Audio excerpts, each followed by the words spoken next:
kembali lagi bareng aku Vida di Yunus Weekend. Untuk you people dimanapun kalian berada, tetap jaga kesehatan ya. Dan selamat berakhir pekan, selamat menghabiskan waktu bersama orang-orang terkasih nih. Dan seperti biasa, Vida akan menyajikan informasi menarik untuk you people di rumah. Jadi stay tune sampai akhir.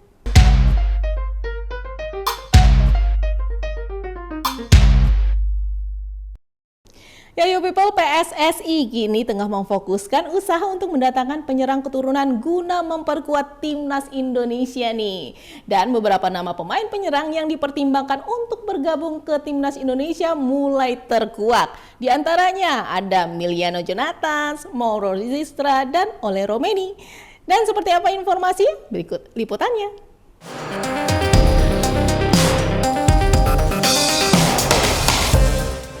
PSSI kini telah memfokuskan usaha untuk mendatangkan penyerang keturunan guna memperkuat timnas Indonesia.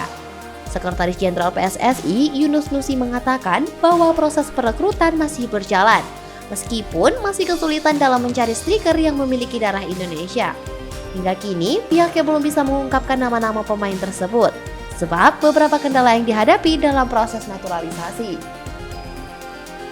Walaupun begitu, beberapa nama pemain penyerang yang dipertimbangkan untuk bergabung dengan timnas Indonesia mulai terkuat. Di antaranya adalah Emiliano Jonathans, seorang penyerang muda yang sedang naik daun yang saat ini tengah menunjukkan penampilan yang sangat baik di Liga 2 Belanda 2024-2025. Berdasarkan data dari Transfer Market, Emiliano Jonathans merupakan runner-up top skor. Ia telah mencetak 8 gol dan 3 assist dalam 13 pertandingan bersama Vitesse Arnhem. Pemain berusia 20 tahun ini biasa beroperasi sebagai winger kanan, bisa menjadi salah satu penyerang untuk memperkuat lini depan timnas Indonesia. Selain itu, ada Mauro Zilstra, seorang striker muda FC Volendam yang kini memperkuat tim U21 FC Volendam. Berusia 19 tahun dan memiliki postur tubuh yang menjulang setinggi 188 cm, Mauro sudah menunjukkan potensi dengan mencetak 2 gol dan 1 assist dalam 3 pertandingan. Pada Agustus 2024, Mauro menyatakan telah mengirimkan berkas naturalisasi kepada PSSI, namun hingga kini ia belum tiba di Indonesia. Meskipun demikian, pemain muda ini menjadi incaran PSSI karena potensi dan kualitas permainannya yang menjanjikan. Yang ketiga adalah Ole Romeni, seorang penyerang FC Utrecht yang tampil cukup impresif di Eredivisie 2024-2025 dan telah diincar oleh PSSI sejak Maret 2024. Dengan mencetak 2 gol dalam 9 pertandingan, Ole Romeni menunjukkan kualitas yang patut diperhitungkan.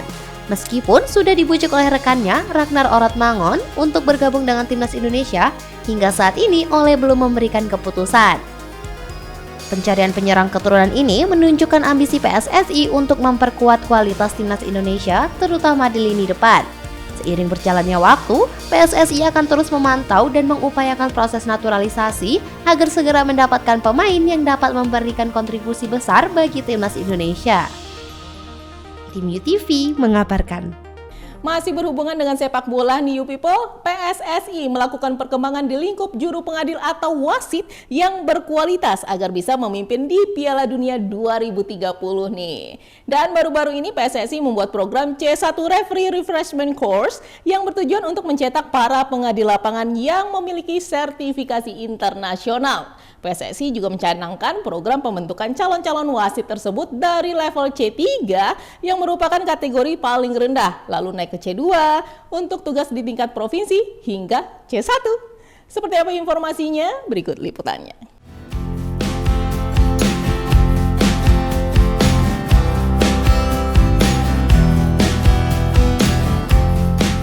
PSSI di era kepemimpinan Erick Thohir memang benar-benar giat melakukan perkembangan.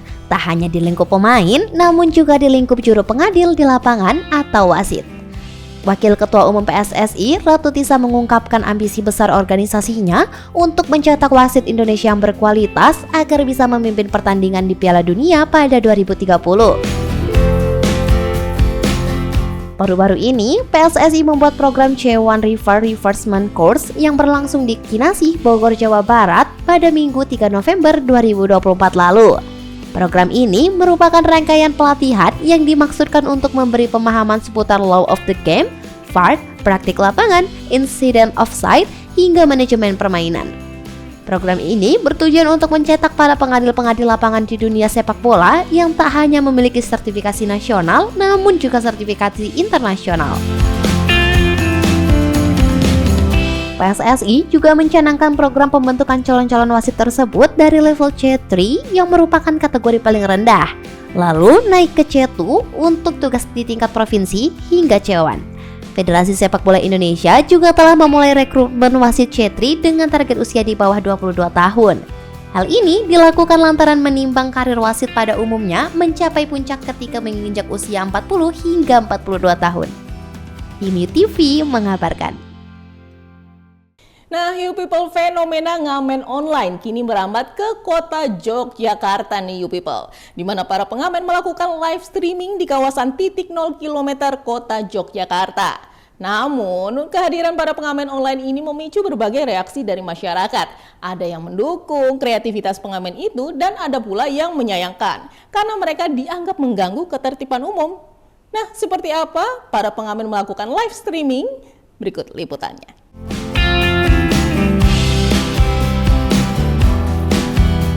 Fenomena ngamen online kini merambah ke kota Yogyakarta, di mana para pengamen melakukan live streaming di kawasan titik 0 km kota Yogyakarta menjadi viral di media sosial. Kehadiran para pengamen online di titik 0 km itu memicu berbagai reaksi dari masyarakat. Ada yang mendukung kreativitas para pengamen, namun ada pula yang menyayangkan karena dianggap mengganggu ketertiban umum.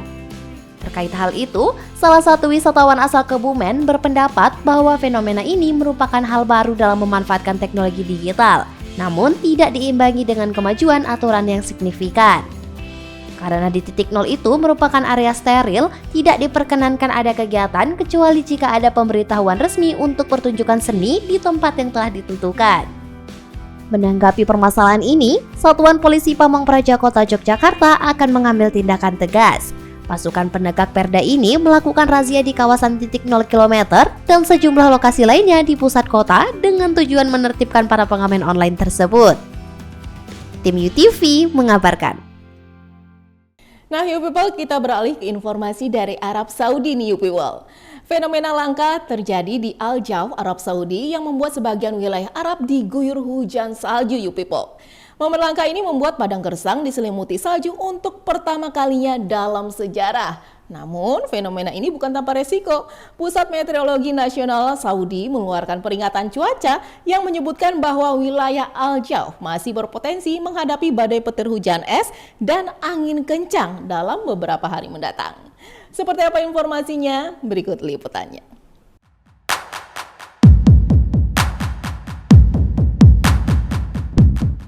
Salju turun di Arab Saudi membuat padang gersang menjadi negeri musim dingin. Fenomena yang belum pernah terjadi sebelumnya ini terjadi setelah hujan lebat dan badai hujan es melanda kerajaan Arab Saudi. Hujan salju pertama yang tercatat di wilayah Al-Jauf, peristiwa langka ini mengubah padang pasir yang gersang menjadi negeri musim dingin dengan salju menutupi pohon palem dan bukit pasir. Menariknya, fenomena ini membawa dampak positif pada ekosistem wilayah tersebut. Hujan yang deras telah menghidupkan lembah-lembah, mengisi kembali sumber-sumber air, dan menandai awal musim dingin. Namun, fenomena ini bukan tanpa resiko. Pusat Meteorologi Nasional Saudi mengeluarkan peringatan cuaca yang menyebutkan bahwa wilayah Al-Jauf masih berpotensi menghadapi badai petir hujan es dan angin kencang dalam beberapa hari mendatang.